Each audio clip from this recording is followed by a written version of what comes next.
আলিয়া বিশ্ববিদ্যালয়ে কিন্তু এই মুহূর্তে কানায় কানায় ভরে গিয়েছে মানুষ। সরাসরি ছবি সেশন থেকে শুরু করে ছেলেপুলেরা সেলফি থেকে শুরু করে সবাই কিন্তু এখানে ছবি তোলাতুলি করছে। এবং এর পাশে কিন্তু টিএমসির ছেলেরা দেখতে পাচ্ছেন দাঁড়িয়ে আছে, সবার মধ্যে একটা সৌজন্য ভাব।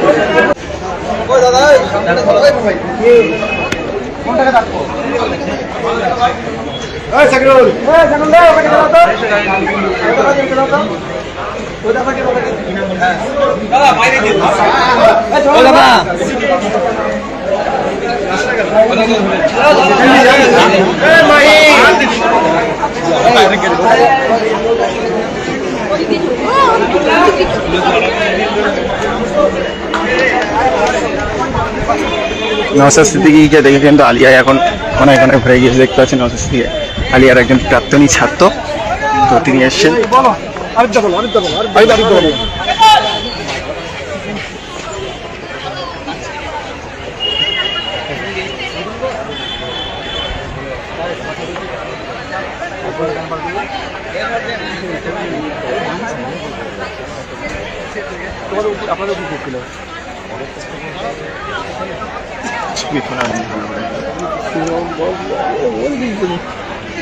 চারিদিকে ছাত্রছাত্রীদের এই জমজমাট আলিয়া বিশ্ববিদ্যালয় পার্ক সার্কাস ক্যাম্পাস।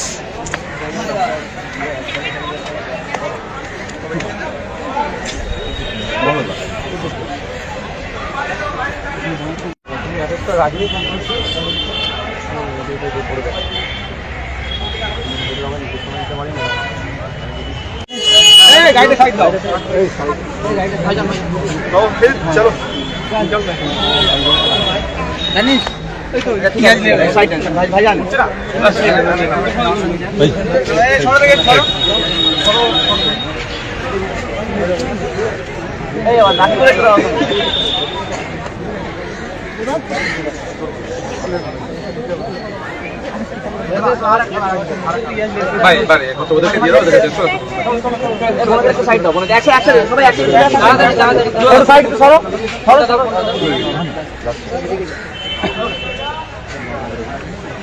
বাকি যাবে না,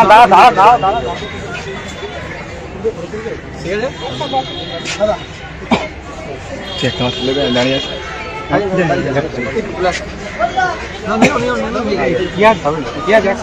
একটু ধরো,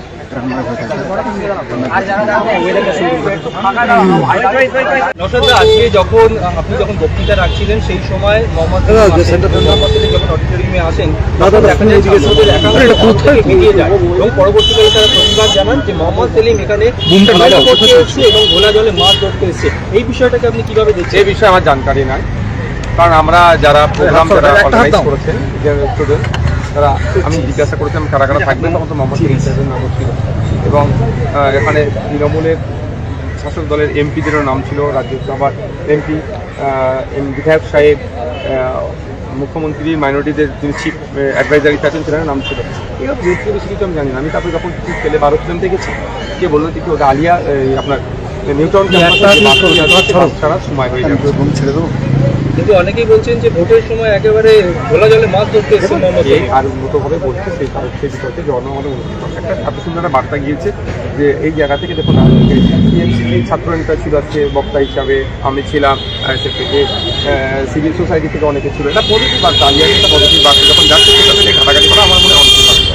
ছাত্ররা আজকে বলছেন যে এক শ্রেণীর ছাত্র বলছেন যে মমতা বন্দ্যোপাধ্যায় যে উন্নয়নমূলক কাজ করেছেন সেটা সত্যিই ভালো, কিন্তু চাকরির ক্ষেত্রে আবার দেখা যাচ্ছে চাকরিটা হয়নি। মানে এই বিষয়টাকে আপনি কিভাবে দেখছেন? দেখুন, আমরা পড়াশোনা শেষে আমরা তো চাইবো একটা চাকরি। সেই চাকরির ক্ষেত্রে আজকে দেখুন একদিকে যেমন দুর্নীতি, অন্যদিকে হচ্ছে কন্ট্রাকচুয়াল হয়ে যাচ্ছে, পার্মানেন্ট জব নাই। কন্ট্রাকচুয়ালের জন্য সব থেকে বেশি যারা সাফার করছে তারা জানেন, যারা মেরিটোরিয়াস তারা 1 নম্বর। দ্বিতীয় হচ্ছে যারা এসসি মাইনরিটি, এখানে কন্ট্রাকচুয়াল যে জবগুলো নেওয়া হচ্ছে এখানে কোনো আপনার 100% রোস্টার মেনটেন করা হচ্ছে না। ফলে এসসি মাইনরিটি যারা আছেন, ওবিসি যারা আছে, তারা থেকে বৈষম্যের শিকার হচ্ছে।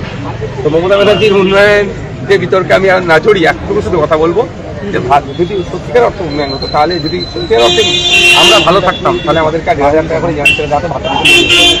सर मेरा एक क्वेश्चन है हिंदी में थोड़ा, कि आरएसएस का जो प्रधान है मोहन भागवत जी ने, उन्होंने बोला कि अभी हिंदुओं का जो परिस्थिति है, अभी हिंदुओं को भी 3-4 बच्चे कर लेना चाहिए, तो ये लेके क्या टिप्पणी करना चाहिए? ये नहीं, इसे बहुत बार ये बात बोले हैं उनका पार्टी का। कुछ दिन पहले तो बोला था हम दो हमारे दो, अभी क्या होगा?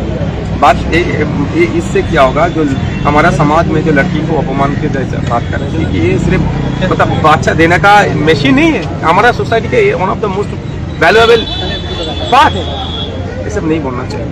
और एक बात माद्रासा को लेकर मैत्री जी ने बोला है, बीजेपी का सांसद, कि वहाँ से माद्रासा में कोई डॉक्टर इंजीनियर नहीं बनता है, तो किस लिए इतना पैसा बरात किया जा रहा है? उसका सोच कम है, इसीलिए मद्रासा में डॉक्टर इंजीनियर नहीं बोल रहे, IPS है, IAS है, IFS है, IRS है।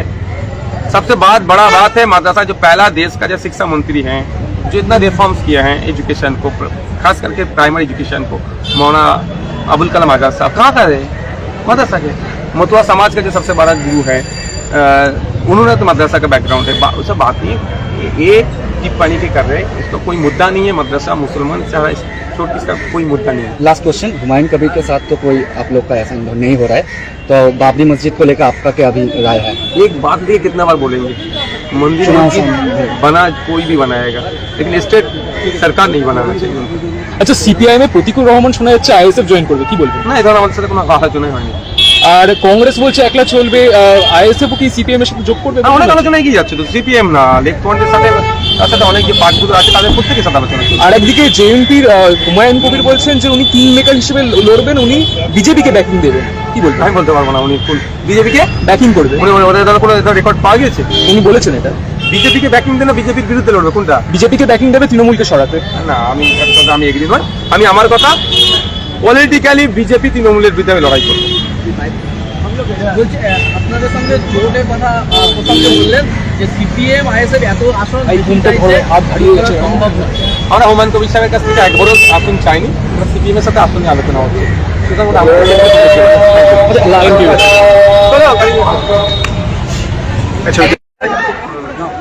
ঠিক আছে ভাই,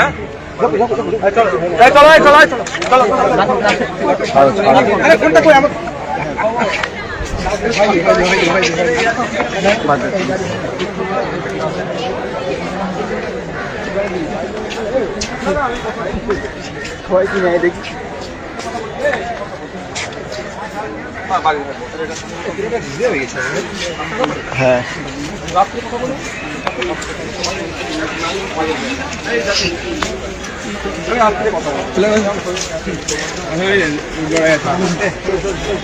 আরে স্যার তো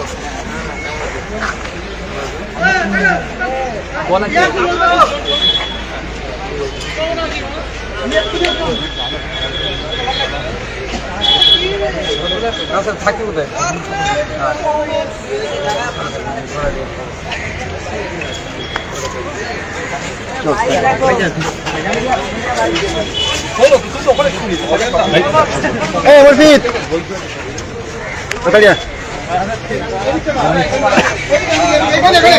তো এখন বাইক সেশন চলবে, আলিয়ার একেবারে সামনে পাকসা।